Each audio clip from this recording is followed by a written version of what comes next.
আর এখানে দেখো জগন্নাথ দেব, বলভদ্র এবং সুভদ্রা রানী, আর নিচে মুরলীধর শ্রীকৃষ্ণ, আর তার পাশে আছে তার সখী রাধা রানী।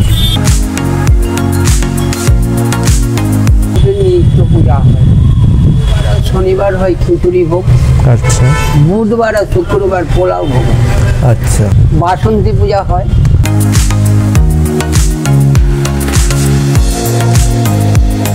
তো hello guys, welcome to another blog. আমি শান্তনু চলে এসেছি আবার একটা ব্লগ নিয়ে তোমাদের সামনে। দুর্গা পুজোর পর দুর্গা ঠাকুরের কিন্তু আর দেখা থাকে না, ইনফ্যাক্ট আমরাও দেখতে পাই না। তো আজকের ডেস্টিনেশনটাও কমপ্লিট আলাদা, কারণ আজকে যেখানে এসেছি সেটা হচ্ছে দুর্গাবাড়ি। আর আমি আজকে এখন তোমাদের সঙ্গে তোমাকে নিয়ে যাচ্ছি দুর্গাবাড়ি, অর্থাৎ মেট্রোপলিটন দুর্গাবাড়ি, যেটা কলকাতার বুকে অনেক দিনই তৈরি হয়ে গেছে, কিন্তু আমার আসা হয়নি। তো চলো আজকের, যারা আমায় চেনো না, প্রথমবার দেখছো ইউটিউবে, তাদের জন্য বলে দিই আমি শান্তনু, আর you are watching journey to travel explore life. চলো আজকে ব্লগটা স্টার্ট।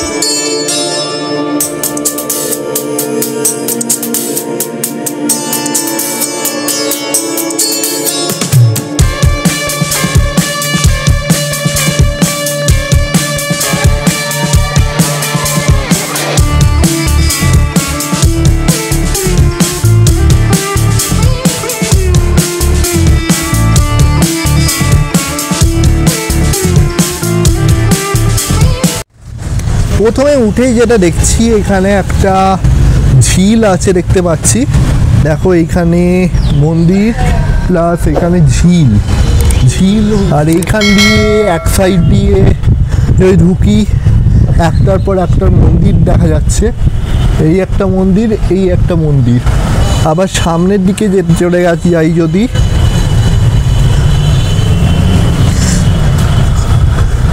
এইখানেও আছে দুখানা মন্দির। তো দেখতে পাচ্ছ এই হচ্ছে মন্দির, ও আরেকটা ওই মন্দির। রাতের অন্ধকারে এই দুর্গা মন্দিরের দৃশ্যটা হেব্বি সুন্দর লাগে। তো চলো ভেতরে যাই এবং ঠাকুরটাও দেখি।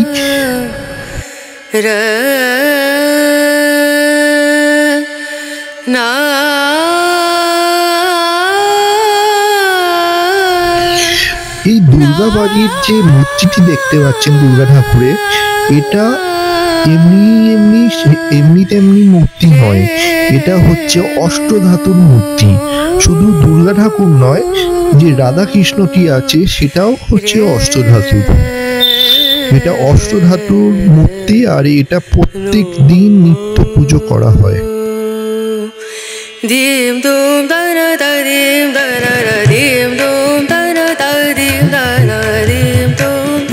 যেখানেই দুর্গা হোক বা কালী হোক, যেখানেই থাকবে তার পাশে তো শিব ঠাকুর থাকা মাস্ট। আর এই দেখো এখানে শিব ঠাকুর, ভোলে বাবা, নন্দী মহারাজের সাথে এখানে বসে আছে একদম।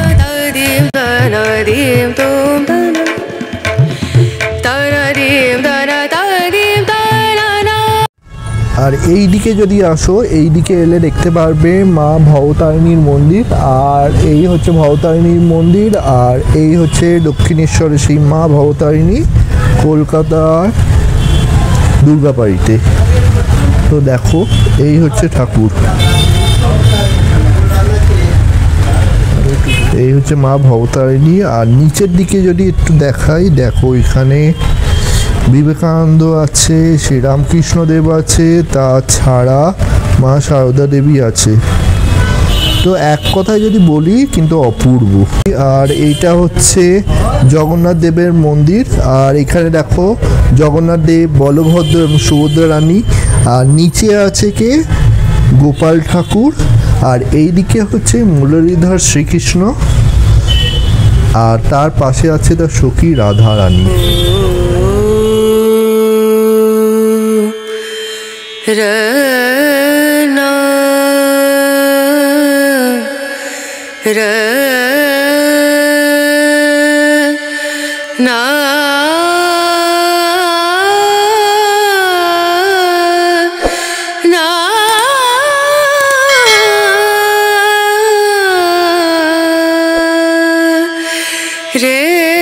দাঁড়িয়ে আছি দুর্গা বাড়িতে, আর দুর্গা বাড়ির যে প্রধান পুরোহিত তার সাথেই কথা বলতে চলেছি।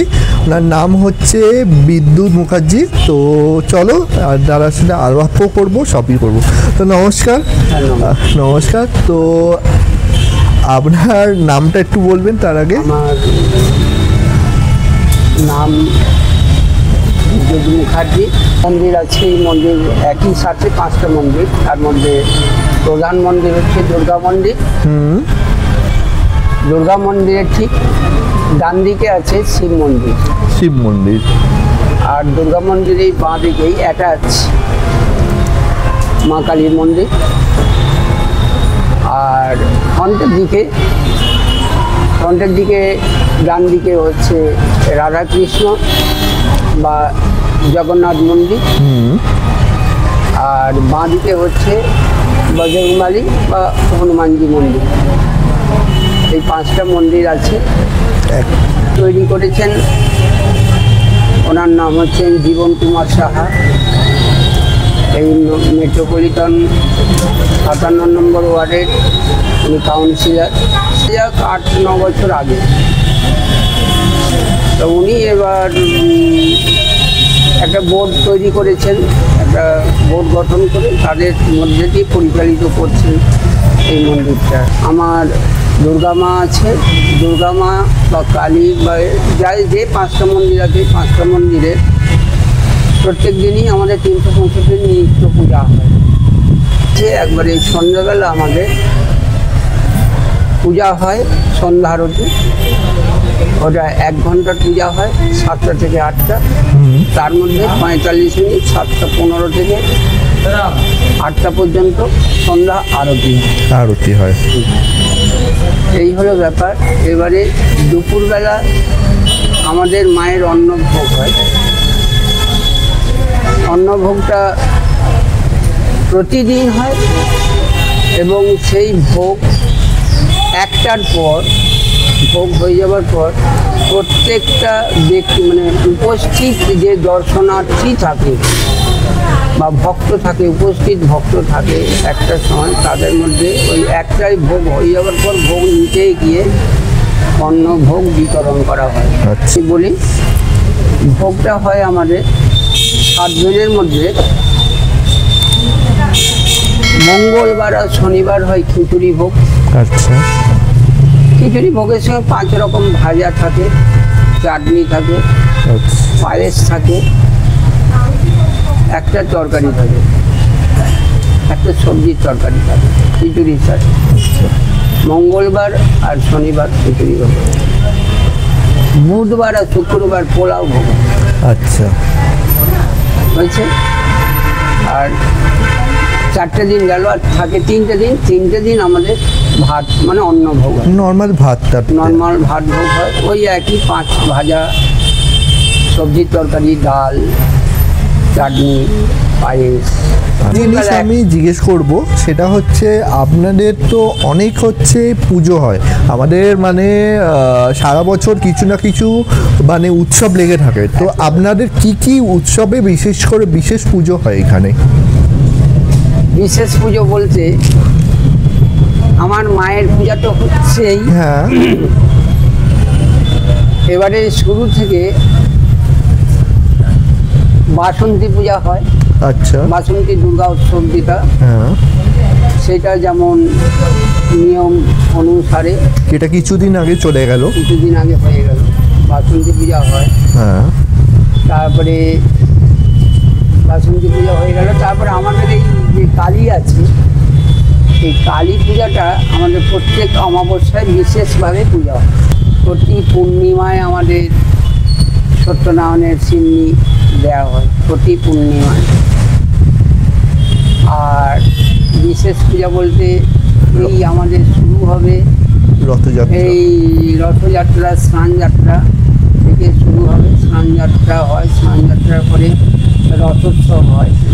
রথোৎসব মহাসমারোহে এখানে মহাসমারোহে হয়। রথ টানা কি হয় এখানে? হ্যাঁ, রথ টানা হয় একদম হয়। রথ সাজানো হয়, ভগবান রথে চড়েন এবং সকল যাত্রী ভক্তবৃন্দ রথের দড়ি টানে।